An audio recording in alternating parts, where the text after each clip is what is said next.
Hello விவஸ். கவிதை தலைப்பு அன்பு. அன்பு சுபலட்சுமிக்கு. நிலவின் ஒளியின் அமைதி உண்டு, உன் சிரிப்பில் நிம்மதி உண்டு.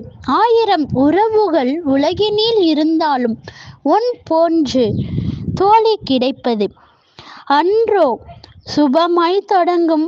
உன் பெயரிலேயே நல்லவையாவும் அடங்கும். லக்ஷ்மி போன்ற உன் குணத்தினால் நம் நட்பிற்கு என்றுமே வெளிச்சம். வாழ்க்கை பயணத்தில் எத்தனை மாற்றங்கள், ஆனால் மாறாதது நம் இதயங்களின் பிணைப்பு. வாடி நிற்கும் வேளையில் உன் அன்பான வார்த்தைகள் எனக்கு கிடைக்கும் மிகப்பெரிய ஊக்கம். காலங்கள் மாறினாலும் நம் காதல் போன்ற நட்பு மாறாது. வரிகள் பிடிச்சிருந்தா லைக் பண்ணுங்க. நன்றி.